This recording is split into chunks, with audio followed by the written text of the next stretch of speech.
نے سوال پوچھا ہے زبردستی طلاق دلوائی گئی ہے مار پیٹ کے سسرال نے اور سائن بھی کروایا ہے, جب زبان سے اگر دے دی ہے تو ہو گئی ہے طلاق. ایک دی ہے تو ایک ہو گئی ہے, دو دی ہیں تو دو ہو گئی ہیں, تین دی ہیں تو تین ہو گئی ہیں. تحریری طلاق اگر زبردستی دلوائی جائے اس میں تو تفصیل ہے, لیکن اگر زبان سے طلاق دے دی جائے تو بہر صورت ہو جاتی ہے.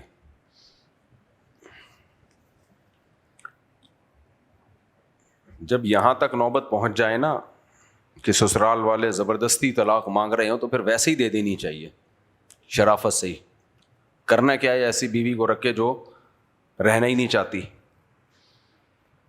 رائٹ تو ہے, اللہ نے مرد کو رائٹ دیا ہے کہ وہ چھوڑے گا تو ہوگی, نہیں چھوڑے گا تو نہیں ہوگی, لیکن ویسے مشورے کے طور پہ کہہ رہا ہوں. آج ہم نے 25واں پارہ پڑھا ہے, الیہ یرد علم الساعہ.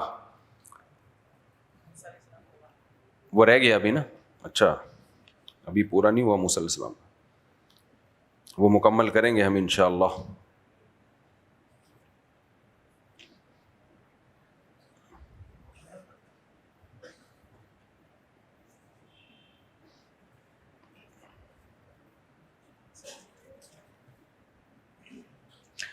اللہ اکبر, جلدی جلدی کہاں چلے گا, ہم نکال رہا ہوں جلدی جلدی.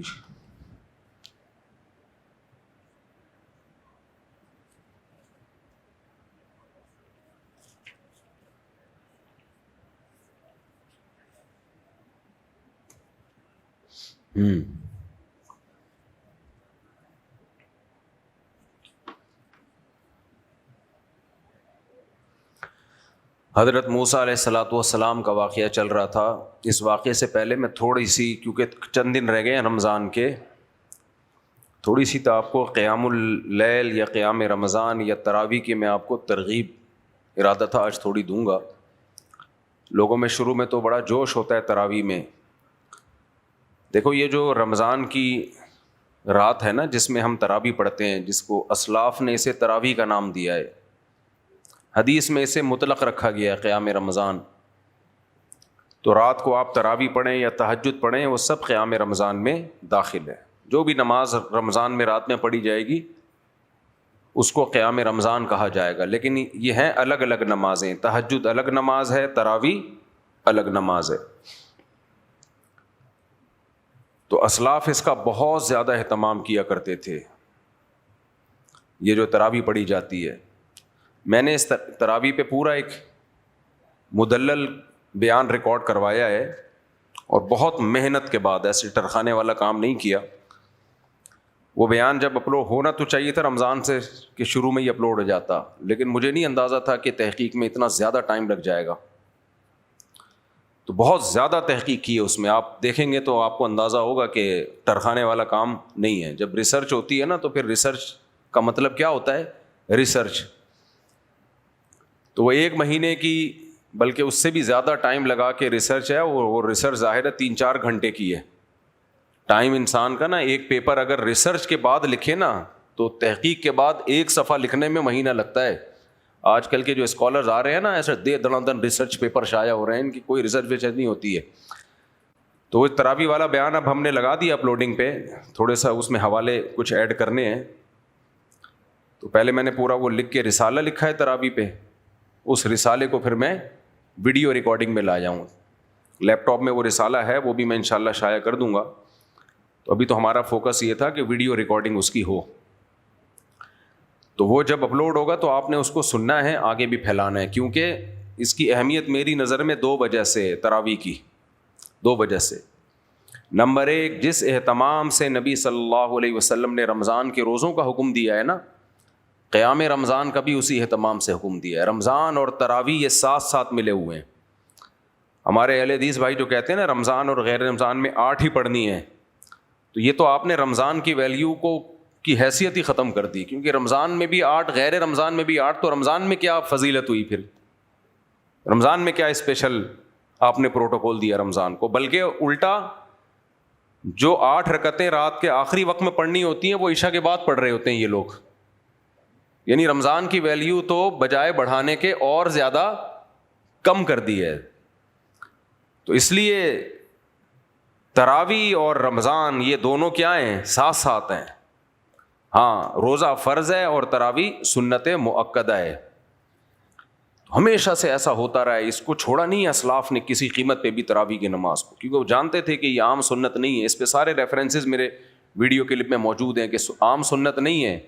اس کو جو نفل کہہ دیا جاتا ہے یہ اس سینس میں کہ فرض نہیں ہے, لیکن عام نوافل کی طرح نہیں ہے بلکہ سنت مؤکدہ ہے. اور بعض ائمہ نے تو وطر سے بھی زیادہ اس کو تاکید سے بیان کی ہے. بہرحال وطر کی زیادہ تاکید ہے. تو اب چونکہ رمضان کا ایک خاصہ ہے, یہ خلفائے راشدین نے اس کو شروع کیا, خلفائے راشدین خود بھی پڑھتے تھے. یہ سارے ریفرنسز انشاءاللہ اس میں آپ کو ویڈیو بیان میں مل جائیں گے. اب وہ ہے 4-5 گھنٹے کا, تو ہم سوچ رہے ہیں اس کو ٹکڑوں کی شکل میں شائع کریں. تو اب تو رمضان کا اینڈنگ آخری وہ چل رہا ہے, تو کوئی بات نہیں, اس کو چلا دیں گے, پھر اگلے رمضان میں زیادہ وائرل ہو جائے گا, پورے سال چلتا رہے گا.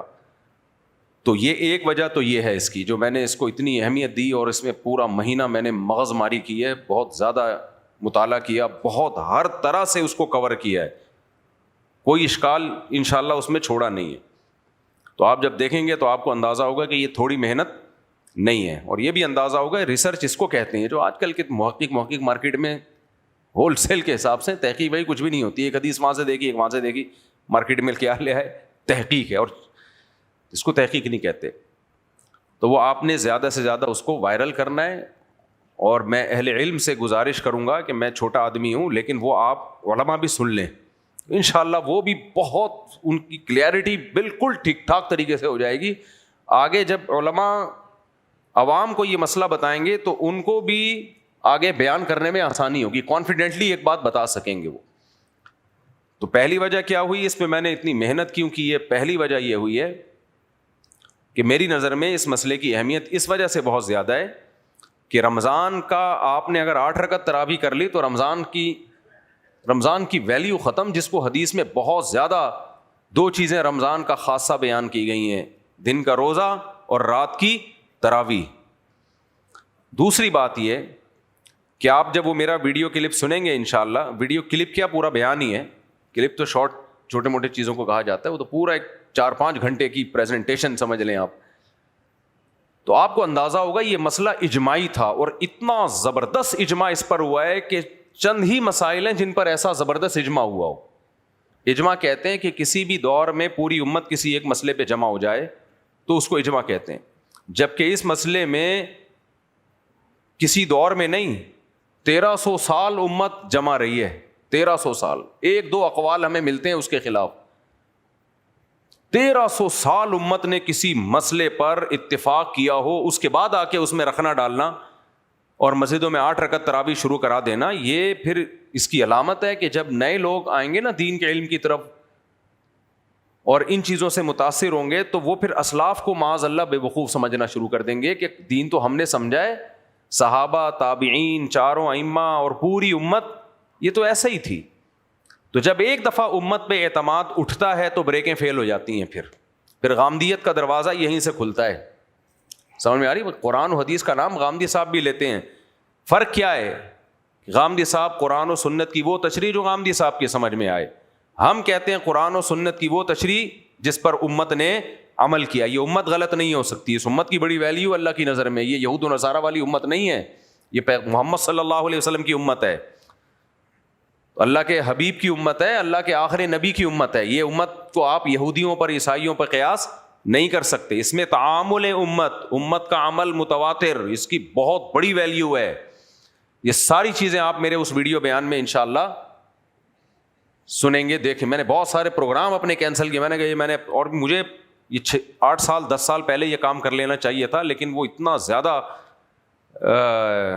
یعنی میں مصروفیت میری کہہ لو یا کچھ بھی سفر وغیرہ, تو مجھے ٹائم اس رمضان میں نے کہا یہی کرنا ہے, اس کو مکمل کرنا ہے.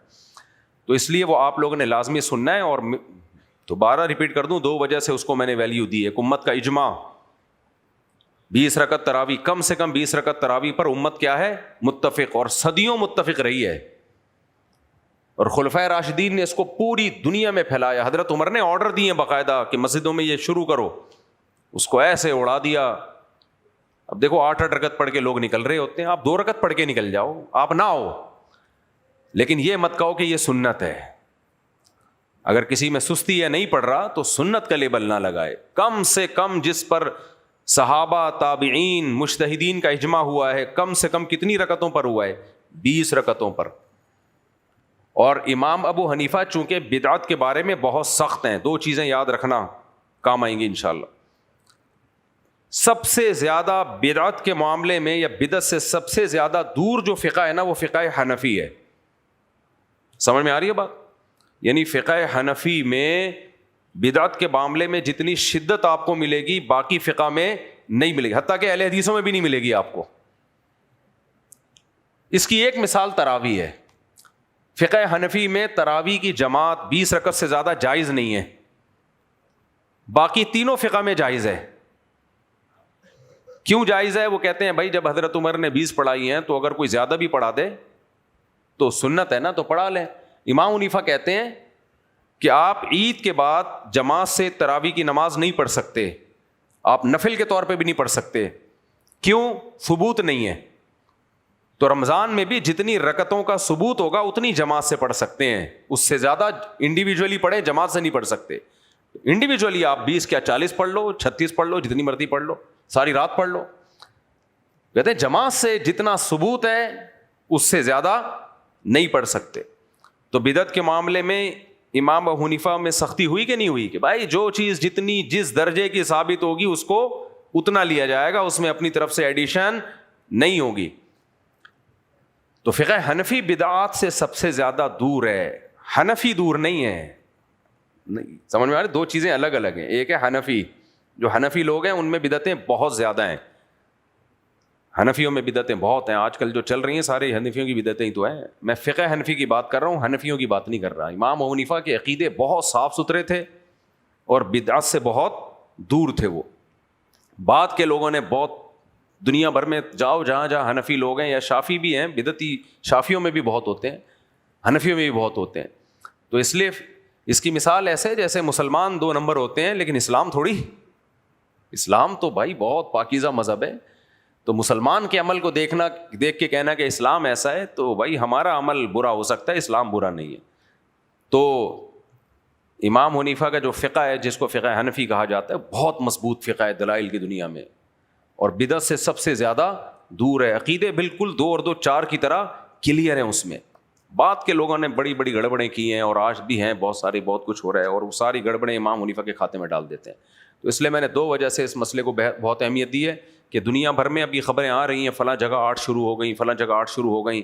بھائی مسجد میں 20 رکعت سے کم جائز نہیں ہے, کیونکہ شاعر اسلام میں سے ہے, خلفائے راشدین نے اس میں مواظبت کی ہے.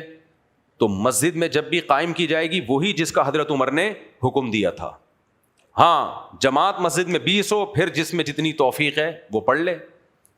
جماعت سے پڑھنا ضروری نہیں ہے, یعنی سنت موقدہ نہیں ہے, افضل ہے اکیلے پڑھ لو آپ. اور کبھی طبیعت خراب ہو, تھکاوٹ ہے تو چھوڑی بھی جا سکتی ہے, کیونکہ سنت موقدہ کا حکم یہ ہے, سنت موقدہ اس سنت کو کہتے ہیں جس کی بہت زیادہ تاکید ہو, فرض نہ ہو لیکن تاکید اس کی بہت زیادہ.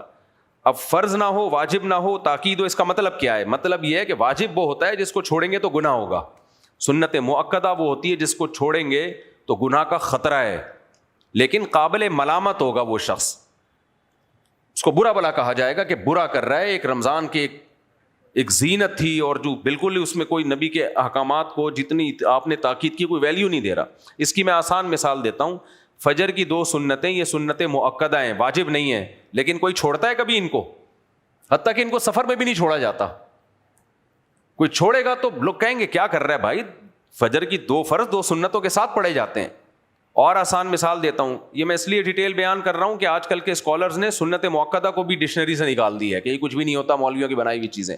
اور آسان مثال دے کے بس میں درس کی طرف آتا ہوں. دیکھو فجر کی نماز میں لمبی قراءت کرنا یہ سنت ہے, ایسا ہی ہے نا؟ کبھی کسی امام کو آپ نے دیکھا کہ وہ فجر کی نماز میں پہلی رکعت میں انا اعطیناک الکوثر پڑھے اور دوسری رکعت میں قل واللہ احد پڑھے؟ کبھی دیکھا پوری دنیا میں کہیں؟ سفر میں ایک الگ بات ہے, نارمل کسی مسجد میں دیکھا آپ نے؟ آپ سعودی عرب جائیں, فجر کی 2 رکعتیں ائمہ حرمین لمبی پڑھتے ہیں. ہماری مسجد میں دیکھ لیں, کہیں بھی دیکھیں, کچھ نہ کچھ اس کو طول دیا جاتا ہے. اور مغرب میں بہت دفعہ آپ نے دیکھا ہوگا امام نے انا اعطیناک الکوثر پڑھی اور رکوع کر لیا. تو اب مجھے ایک بات بتاؤ, اگر وہ فجر میں بھی امام صاحب تلاوت میں انا اعطیناک الکوثر پڑھ لیں اور اگلی رکعت میں قل اللہ پڑھ لیں, نماز ہو جائے گی کہ نہیں ہو جائے گی؟ بولو نا, ہو جائے گی. کوئی گناہ کیا اس نے؟ بھائی فرائض واجبات پورے کر لیے, لیکن ایسے امام کو چھوڑا نہیں جائے گا. انہیں کہا جائے گا بھائی پراپر طریقے سے فجر کی نماز پڑھائیں. پراپر طریقہ یہی ہے کہ یہ انا اعطینا یا قل اللہ یہ مغرب کے لیے ٹھیک ہے, فجر میں قرات کو طول دیں, کیونکہ نبی صلی اللہ علیہ وسلم نے فجر میں ہمیشہ لمبی قرات کی ہے. حتیٰ کہ سیدہ عائشہ کہتی ہیں کہ فجر کی 2 رکعتیں ہیں ہی اس لیے تاکہ اس میں تلاوت زیادہ ہو.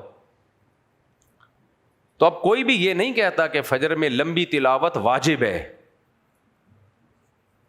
لیکن واجب نہ ہونے سے یہ لازم نہیں آتا کہ آپ چھوڑ سکتے ہیں, اس کو کرنی پڑے گی آپ کو لمبی قرات. کبھی ہو جائے اللہ ماشاء اللہ, کبھی تھکاوٹ ہو, کوئی مسئلہ ہو, سفر ہے تو ایک الگ بات ہے. نارملی یہ ٹھیک عمل نہیں ہے. تو سنت مؤکدہ کی ہم یہ تعریف کر سکتے ہیں کہ جو واجب تو نہیں ہے لیکن اسے چھوڑنا بھی ٹھیک نہیں ہے. یہ بالکل ایک بیلنس رائے ہے سنت مؤکدہ کے بارے میں. تو اسی طرح یاد رکھو کہ تراویح بھی نبی نے اس لیے ترک کی تھی 3 دن کہ واجب نہ ہو جائے, فرض نہ ہو جائے. ایسا نہ ہو کہ 6 نمازیں فرض ہو جائیں امت پہ. تو ترک کی ہے اس نیت سے, لیکن اپنے عمل سے, اور صحابہ کرام نے اپنے عمل سے بتا دیا کہ اس کی ویلیو اشراق اور اوابین کی طرح نہیں ہے, یا عام تہجد کی طرح بھی نہیں ہے, بلکہ اس کی تاکید بقیہ نمازوں سے زیادہ ہے. کیونکہ ہمیشہ صیام رمضان اور قیام رمضان کیا ملے ہوئے ہیں؟ ساتھ. حالانکہ تہجد تو پورے سال ہے بھائی. تو اس لیے میرے دل میں اس کی بڑی ویلیو ہے اس نماز کی, اور میرے دل میں کیا, اسلاف کے دل میں وہ. اور ہم تو بہت ہلکی نمازیں پڑھ رہے ہیں. صحابہ تابعین آ کے ہماری نمازوں کو دیکھیں نا, 1-1.25 گھنٹہ میں فارغ, وہ بولیں بھائی یہ کیا کر رہے ہو تم لوگ. ان کی جو تراویح ہوتی تھی, اتنی لمبی لمبی تراویح ہوتی تھی, وہ آدھی رات تک وہ کھڑے رہتے تھے, اور 20 سے زیادہ, بعض تو 20 سے بھی زیادہ, 41 رکعتیں بھی پڑھی گئی ہیں. 20 سے کم نہیں ملتا ہمیں. ایک روایت بس 16 کی ملتی ہے, اس میں بھی ہو سکتا ہے وہ رات کے پھر آخری حصے میں باقی 4 پڑھ لیتے ہوں, واللہ عالم.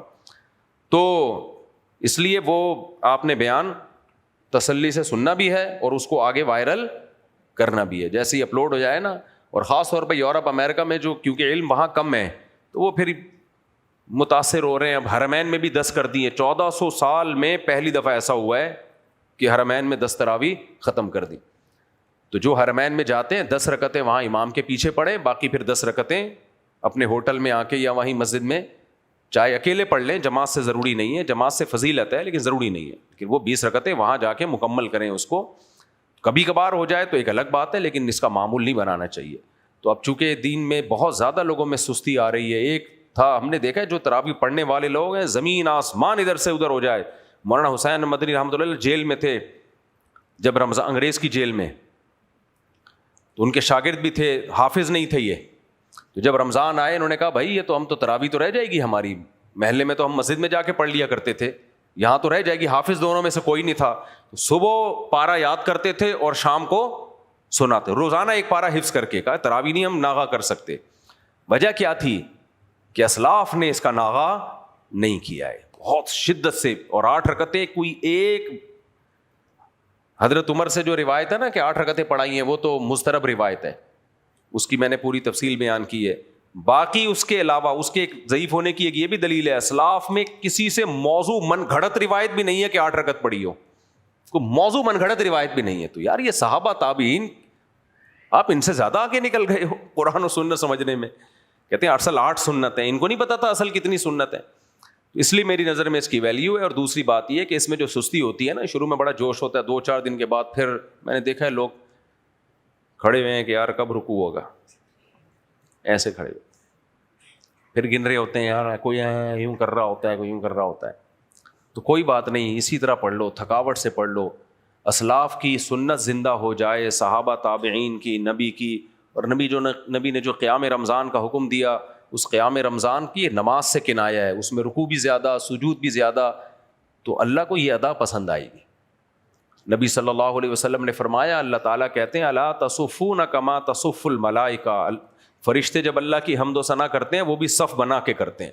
تو اللہ کو نمازوں کی صفیں سب سے زیادہ محبوب. ایک جہاد کی صف جو اللہ کی راہ میں لڑنے کے لیے, اور دوسری نمازوں کی صف, یہ اللہ کو بہت محبوب ہے. تو اللہ اگر دکھانا شروع کر دے نا میں تمہیں اس عبادت پہ کیا اجر دے رہا ہوں, تو مسجدوں میں پاؤں رکھنے کی جگہ نہ ہو. سمجھ رہے ہو, اللہ دیکھ رہا ہوتا ہے کہ کون ہے جو نبی کی اتنی تاکیدات کے ساتھ قیام رمضان کے لیے مسجد میں آیا ہوا ہے, اور کون ہے جو گھر میں ٹی وی کے آگے بیٹھا ہوا ہے. یہ اللہ نہیں دیکھ رہا کیا؟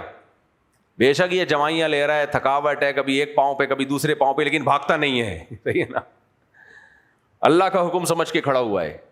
تو اللہ کو ہی پتا ہے, کچھ لیٹے ہوئے ہیں شربت پی کے گھروں میں, جیسے مردہ لاشیں پڑی ہوئی ہوتی ہیں, پڑے ہوئے ہیں, ٹی وی دیکھ رہے ہیں, ڈرامہ دیکھ رہے ہیں, فلمیں دیکھ رہے ہیں, گٹکے کھا رہے ہیں, باہر گھوم رہے ہیں. اللہ وہ بھی دیکھ رہے ہیں, اللہ ان کو بھی دیکھ رہا ہے کہ اپنے نفس پہ جبر کر کے یہ اللہ کے سامنے کھڑے ہوئے ہیں. تو ام نجعل المتقین کالفجار, قرآن کہتا ہے دونوں برابر ہو سکتے ہیں. تو اس لیے غیب کے معاملہ ہے, تو غیب میں جو چیز ہوتی ہے اس میں موٹیویشن نہیں مل رہی ہوتی, لیکن اللہ چاہتے ہیں میرے وعدوں پہ یقین کر کے تم عبادت کر لو, میرے وعدوں پہ یقین کر کے, بغیر دیکھے. دکھا دیا تو پھر مزہ نہیں. اگر جلیبیاں بٹ رہی ہوں پھر سارے آ جائیں گے نا, کیا خیال ہے؟ چلیں بھائی, آج بیان ذرا مختصر ہوگا, مجھے کہیں بہت ضروری کام سے جانا ہے. بسم اللہ الرحمن الرحیم. ہم موسیٰ علیہ السلام کا واقعہ مکمل کر دیتے ہیں. موسیٰ علیہ السلام نے ہارون علیہ السلام کی داڑھی پکڑ کے کھینچی اور فرمایا کہ آپ نے اس قوم کو روکا کیوں نہیں جب یہ بچھڑے کی عبادت کر رہے تھے؟ تو انہوں نے فرمایا لا تأخذ بلحیتی ولا براسی, اے میرے بھائی نہ میری داڑھی پکڑیں نہ میرے سر کے بال پکڑیں. اور مجھے ڈر تھا کہ یہ اختلاف میں پڑ جائیں گے, میں نے روکا لیکن یہ مانے نہیں. اس سے بھی پتہ چلتا ہے کہ برائی سے روکنا ایک حد تک ہے. جب آپ کو اندازہ ہو کہ اس پہ اثر بھی نہیں ہو رہا اور الٹا فساد ہو رہا ہے, تو پھر خاموشی اختیار کر لی جائے, کسی کے پیچھے نہ پڑا جائے. ہارون علیہ السلام کوئی تلوار لے کے ان کی گردن تو اڑا نہیں سکتے تھے, انہوں نے سمجھا دیا, کئی دفعہ سمجھایا ہوگا, نہیں مانے تو چھوڑ دیا ہوگا اپنے حال پہ. پھر اللہ نے حکم دیا جنہوں نے بچڑے کی عبادت کی ہے ان کو قتل کیا جائے. وہ ان کی توبہ یہ کہ وہ خود اپنے آپ کو قتل کے لیے پیش کر دیں. پھر حضرت موسیٰ علیہ السلام نے سامری جادوگر کو بلایا کہ تو بتا بھی تیرے ساتھ کیا ہوگا جو تو نے یہ کیا ہے نا, یہاں ایک جادو کیا ہے. تو قال بصرت بما لم يبصروا به فقبضت قبضة من اثر الرسول. کہتے ہیں جو جبریل تھے ان کے گھوڑوں کی ٹاپوں کی مٹی میں نے نکالی اور وہاں سے میں نے مٹھی لی. فنبذتها, اس کو میں نے آگ میں, یا جو سونے کا بنایا تھا اس نے, بنی اسرائیل کا سارا سونا جمع کر لیا. اس وقت مال غنیمت حلال نہیں تھا, ویسے بھی یہ مال غنیمت تو تھا نہیں ہے, تو اللہ نے عذاب سے ان کو تباہ کیا تھا. تو وہ پگھلا کے میں نے اس میں وہ مٹی ملائی ہے اور ایسے میں نے جادو کیا. وَكَذَلِكَ سَوَّلَتْ لِي نَفْسِي, میرے دل نے میرے لیے ایک کام نکالا تھا کہ یار کچھ یونک کر کے دیکھتے ہیں, کچھ نیا ہو جائے. صحیح ہے نا. حضرت موسیٰ علیہ السلام نے اس کو بد دعا دی. قَالَ فَاذْهَبْ فَإِنَّ لَكَ فِي الْحَيَاةِ أَن تَقُولَ لَا مِسَاسَ. جا تجھے ایسی بیماری لگے گی تو ساری زندگی لوگوں سے کہتا رہے گا مجھے مت چھوؤ. کوڑ کی بیماری نا, اس میں ہمیشہ دور بھاگتا ہے لوگوں سے, لوگ بھی دور بھاگتے ہیں کہ بیماری, کیونکہ یہ متعدی ہے نا, ایک دوسرے سے لگتی ہے. کچھ بیماریاں ایسی ہیں جو ویکسینوں کی وجہ سے دنیا سے جڑ سے خاتمہ ہو گیا ہے. ہمارے ہاں دیندار طبقے میں نا بعض لوگوں میں نیگیٹیوٹی بہت زیادہ ہے. وہ سمجھتے ہیں انگریز جو کام کر رہا ہے غلط ہی کر رہا ہے. نا بھائی, انہوں نے میڈیکل سائنس میں ترقی کی ہے تو کچھ میڈیسن ایسی بنا لی ہے جس سے مسلمانوں کو بھی فائدہ ہوا ہے, تہجد گزاروں کو بھی, مولویوں کو بھی فائدہ ہوا ہے. چیچک کے داغ ختم ہو گئے کہ نہیں ہو گئے؟ تو یہ ویکسین کی وجہ سے. ورنہ چیچک کے داغ کیسے پوری زندگی کے لیے چہرہ بگڑ جاتا تھا, اب چیچک دنیا سے ختم ہو گئی ہے اس ویکسین کی وجہ سے. اسی طرح کوڑ کی بیماری بھی ختم ہو گئی ہے, یہ جو پہلے زمانے میں ہوا کرتی تھی یہ ویکسین کی وجہ سے ختم ہوئی ہے. تو ہمارے یہاں بس کچھ لوگ ہیں ویکسین میں, یہ قطروں میں, یہ فلانے میں, یہ کمپنی میں, یہ اور ویسے ایسے زہر لے کر آ رہے ہوتے ہیں اس میں کہ اللہ کی پناہ ہے. تو اتنا زیادہ منفی مت سوچا کرو, کچھ بہت زیادہ ہو جاتا ہے ہمارے. تو اب پولیو کے پیچھے پڑے ہوئے ہیں, پوری دنیا سے پولیو ختم ہو گیا, ہمارے یہاں سے نہیں ہو کے دے رہا, کیونکہ ہر 4 دن کے بعد کسی کی تحقیق آ جاتی ہے کہ اس میں کیا ہے, کچھ جراثیم ہے. ایک دفعہ پلا کے ختم کرو دنیا سے, تاکہ حکومت پلانا چھوڑ دے. جب یہاں زیرو ہو جائے گا نا پولیو, تو حکومت کو کوئی شوق نہیں ہے زبردستی پلانے کا. لوگ کہتے ہیں کہ ہمیں زبردستی کیوں پلا رہے ہیں, اتنے اچھے کیوں, وہ اپنے لیے پلا رہے ہیں. ان کو پتا ہے ایک مریض بھی دنیا میں رہا وہاں وہ پولیو پھر پوری دنیا میں پھیلائے گا. سمجھ میں آ رہی ہے بات؟ ایک پولیو کا پیشنٹ بھی رہ گیا نا, دوبارہ سے پولیو کا پوری دنیا میں پھیلا دے گا.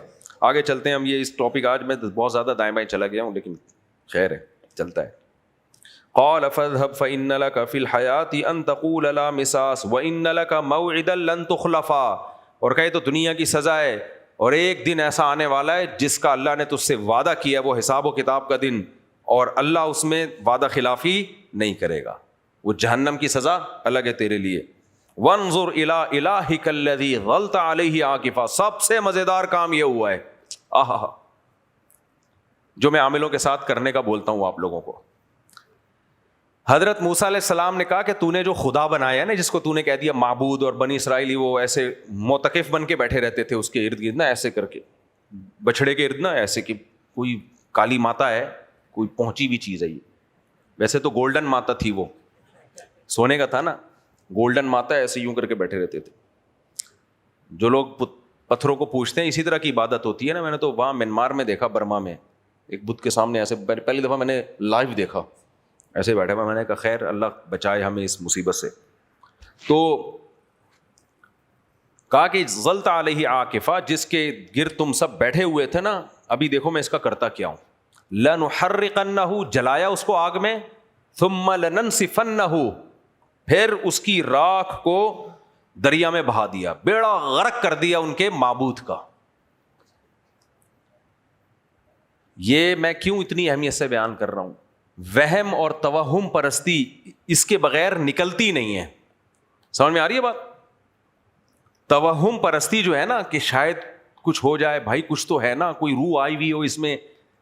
تو یہ جو عامل لوگ کہہ رہے ہوتے ہیں نا, یہ جادو ہے تمہارے اوپر اور میں یہ کر دوں گا, میرے ہاتھ میں جنات ہیں اور میرے پاس موکل ہیں اور میرے پاس ہمزاد ہیں اور میں یہ کر دوں گا اور میں وہ کر دوں گا. تو آپ نے میرے بیان سنے ہوئے ہوتے ہیں, آپ کہتے ہیں نہیں مفتی صاحب نے کہا ہے عاملوں سے متاثر نہیں ہونا چاہیے, لیکن یار جادو تو برحق ہے نا. اندر دل میں کیا ہو رہا ہوتا ہے, تھوڑا تھوڑا ڈر بھی, یار اتنے لوگ بے وقوف تھوڑی ہیں, تو تعویذ لینے میں حرج کیا ہے. یا پھر یہ کہ ایسا نہ ہو کہ کچھ نقصان ہو جائے, یہ موکل بھیج دے. اس کا حل یہی ہے, اب آگ میں تو پھینک نہیں سکتے, گورنمنٹ کی طرف سے پابندی ہے, نہ اس کو جلا کے, وہ تو ہندو کرتے ہیں, وہ جلا کے ایسے کر دیتے ہیں. آپ نے رکھ کے کیا مارنا ہے, چماڑ. بولا تیرے باپ میں دم ہے نا, جتنے موکل, جتنے حمزات, جتنے چڑیلیں, جتنے جن. مسجد میں وہ گالی, مزہ خدا کی قسم یہ مزہ نہیں آ رہا یار, یہ اکیلے میں آنا, یہ جذبات جو ہے نا, یہ پھر قابو پا کے میں بیان کر رہا ہوں. یہ میں ان کی تعظیم کر رہا ہوں, یہ رسپیکٹ دے رہا ہوں. جو گالی آپ کے پاس ایسی ہے جو آپ نے رکھی ہوئی ہے, پھر سسرال آ گیا, استغفر اللہ, جو آپ نے گالی سنبھال کے رکھی ہوئی ہے کہ میں کسی اس شخص کو دوں گا جو آپ کی نظر میں اس سے گھٹیا کوئی ہو نہیں سکتا, وہ والی گالی آپ نے اس کو پارسل کر دی ہے. اس کانفیڈنس کے بغیر آپ عاملوں کے شکنجے سے نہیں نکل سکتے. میں کیوں نکلا ہوا ہوں بھائی, میرے اوپر جادو نہیں کرتے ہوں گے یہ, میں اتنا ان کے خلاف بولتا ہوں, کیا خیال ہے؟ فلیتے پلیتے پڑھائیاں دھمکیاں, پہلے تو قتل تک کی دھمکیاں دیتے رہے مجھے, تو میں اور ان کے خلاف ابے روکا ہوا ہے میں نے بہت مشکل سے. اور تمہارے باپ میں دم ہے, تم کرو نا یار, کرو نا, بھیجو نا ان بغیرتوں کے پاس. نہ کوئی چڑیل ہے نہ بھوت ہے, یہ ذہن میں رکھنا, یہ الو بناتے ہیں.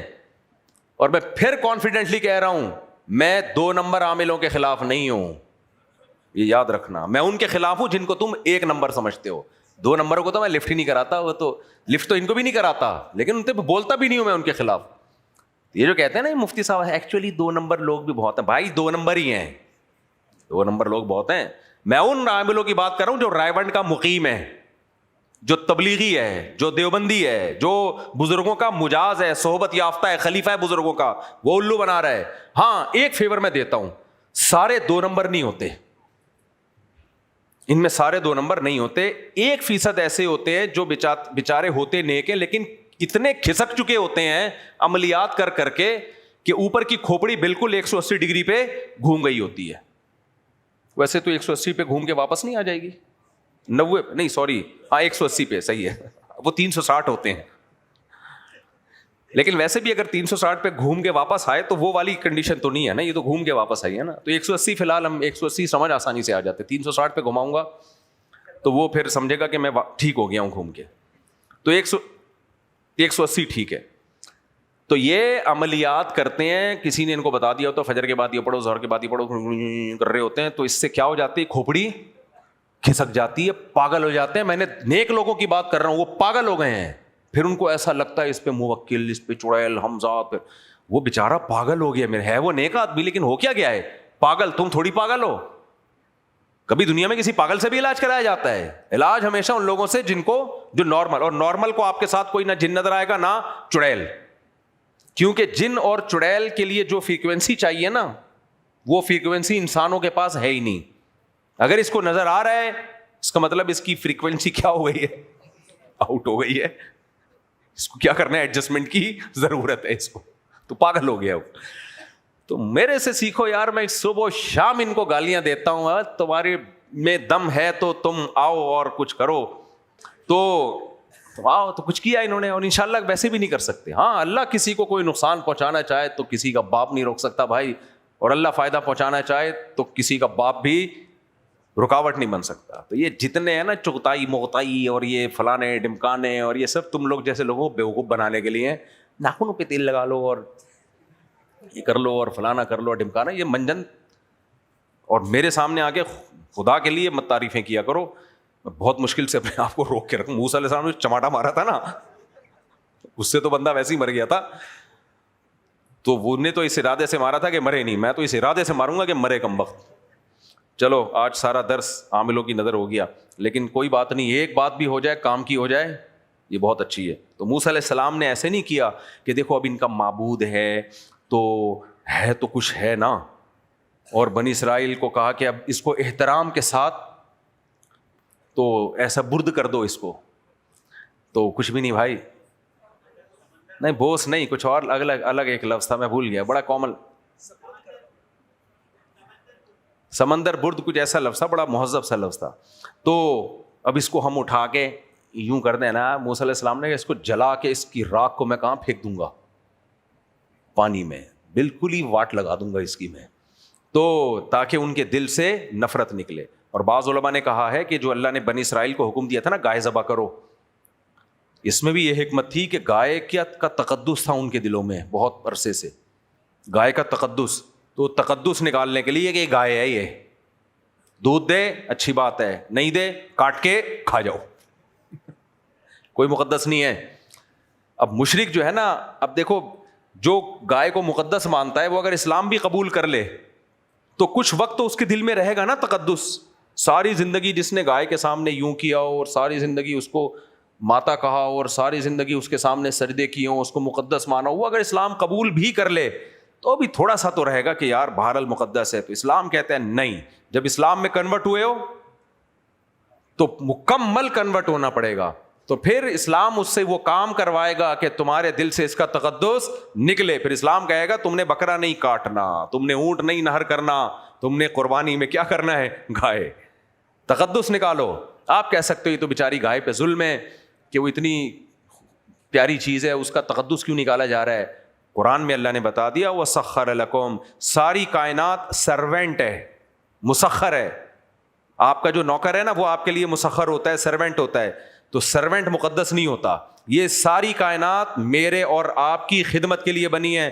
گائے کو مقدس ماننے میں گائے کی تعظیم نہیں ہے, انسانیت کی توہین ہے. آپ گائے کی تعظیم کے ذریعے انسان کو کیا کر رہے ہو, گرا رہے ہو. اسلام جب حکم دیتا ہے نا گائے ذبح کرو تو وہ گائے پہ ظلم نہیں کر رہا, وہ انسان کو وہ ویلیو دے رہا ہے, وہ مقام دے رہا ہے جو انسان کا ہے, کہ یہ ساری کائنات غلام ہے کس کی, انسان کی غلام ہے. تو ہم گائے کی توہین کا شوق نہیں ہے, ہمیں انسانیت کو عظمت دلانے کا ہمیں شوق ہے کہ یہ سب کس کے لیے بنے ہیں؟ تمہارے لیے بنے ہیں. یہ تمہاری رسپیکٹ کا تقاضا یہ ہے کہ جب تمہیں دل چاہے تو کاٹ کے کھا جاؤ, جب تمہیں دل چاہے دودھ نکال کے پی جاؤ. ہاں ظلم نہ کرو, تکلیف نہ دو اس کو. ذبح بھی ایسے کرو کہ جس سے تکلیف کم سے کم ہو. پال رہے ہو تو اس کے کھلائی پلائی کا خیال کرو, بھوکا نہ مار دو اس کو, تکلیف سے دور رکھو اس کو. یہ ساری احسانات تو ہیں, لیکن یہ کہ جب ہیں تمہارے لیے بھائی. اب اگر تم نے کاٹ کے نہیں کھایا, بوڑھی ہو جائے گی تو کسی کے کام کی نہیں رہے گی. کیا خیال ہے؟ وہ چنگم جیسا گوشت ہو جائے گا. میں نے بتایا نا بقرعید پہ ایک دفعہ ہم بکرا لینے گئے تھے تو اس قیمت پہ گائے لے آئے اٹھا کے, لیکن وہ پھر گائے اللہ کی پناہ, وہ 8 دانت کی گائے تھی, پھر وہ لمبا واقعہ ہے, چھوڑو. تو اس لیے علماء نے کہا ہے ہاں کسی کے مذہب کا مذاق نہیں اڑایا جائے گا. جب تک وہ ہندو ہے, جب تک وہ اپنے مذہب میں ہے, تو اس کے سامنے اس کے معبود کو برا نہیں کہا جائے گا. اس سے قرآن نے منع کیا ہے, کیونکہ قرآن نے کہا تم ان کے خداؤں کو برا کہو گے تو وہ تمہارے خدا کو برا کہیں گے. لیکن جب وہ اسلام میں کنورٹ ہوگا تو پھر اسلام میں تمام لوازمات کے ساتھ آئے گا, تو اس سے کو سب سے پہلے حکم کیا دیا جائے گا؟ گائے ذبح کرو. تو گائے ذبح کرو, اس کو کھا لو. ذبح کر ایسے ہی نہیں بلا وجہ جانور کو مارنا جائز نہیں ہے, یعنی کھانے کے لیے. تو ذبح کرو اور کھاؤ, ٹھیک ہے, تاکہ تقدس اس کے دل سے نکلے. تو حضرت موسیٰ علیہ السلام نے بھی یہ کیا کہ تقدس نکالنے کے لیے اس بچڑے کی ایسی کی تیسی کر دی. پھر فرمایا ان الہکم اللہ الذی لا الہ الا ہو. بنی اسرائیل کو بتایا تمہارا معبود صرف وہ ہے جس کے سوا کوئی عبادت کے لائق نہیں ہے. وسع کل شیء علما, ہر چیز کو اس کا علم محیط ہے. کذالک نقص علیک من انباء ما قد سبق. پھر اللہ تعالیٰ نبی صلی اللہ علیہ وسلم سے فرماتے ہیں دیکھو ہم کیسے پہلے لوگوں کی خبریں آپ کو سناتے ہیں جن کی پہلے آپ کو خبر نہیں تھی. یہ تو جی یہاں سورہ طٰہٰ میں مکمل ہوا ہے, لیکن سورہ اعراف میں اس سے بھی زیادہ تفصیل ہے, وہ بھی پھر انشاءاللہ ہم کسی وقت بیان کریں گے. آج بیان ہو نہیں سکا, مجھے تشنگی رہ گئی, تفسیر نہیں ہوئی آج زیادہ. میں وہ تراویح پہ زیادہ چلا گیا, اور عاملوں کی واٹ تو آپ کو پتہ ہے میرا ایسا, مجھے اس سے اب دیکھو اگلے 5 دن کے لیے انرجی مل گئی ہے مجھے. بہت دنوں سے صحیح طرح بولا نہیں تھا, تو میں ایسی سب مجھے پتہ نہیں آج مجھے اتنی ویکنیس کیوں ہو رہی تھی. آج روزہ بھی بہت زیادہ لگا ہے اور اتنی ویکنیس تھی, تراویح بھی نہیں صحیح طرح سے پڑھائی جا رہی تھی. تو اب مجھے پتہ چلا کہ بہت دنوں سے میں نے گالیاں دی نہیں ہیں. تو الحمدللہ آپ دیکھ رہے ہو ایک چہرے پہ رونق آ گئی, میرے ایک جسم میں کیا آ گئی, طاقت آ گئی ہے. تو آج تفسیر نہیں ہو سکی تو یہ اچھا نہیں ہوا, لیکن عاملوں کے گالیوں والا جو کام ہے اس سے یہ کیا ہو گیا, بیلنس ہو گیا. تو کل پھر انشاءاللہ ہم تفسیر ہی کو فوکس کریں گے, کیونکہ میں نے یہ رکھا ہے صرف قرآن کی تفسیر کے لیے, دائیں بائیں موضوعات کے لیے ہے نہیں. لیکن آج کیا کریں, بس ہو گیا, بعض دفعہ ہو جاتا ہے. اتنے اچھے ٹاپک چل رہے ہوتے ہیں تفسیر کے, اتنی اس میں روحانیت ہے, فائدہ ہوتا ہے, مجھے خود بہت فائدہ ہوتا ہے. تو بھائی ایسے نہیں ہوتا. چلیں جی, سبحانک اللہم و بحمدک نشہد ان لا الہ الا انت نستغفرک و نتوب الیک.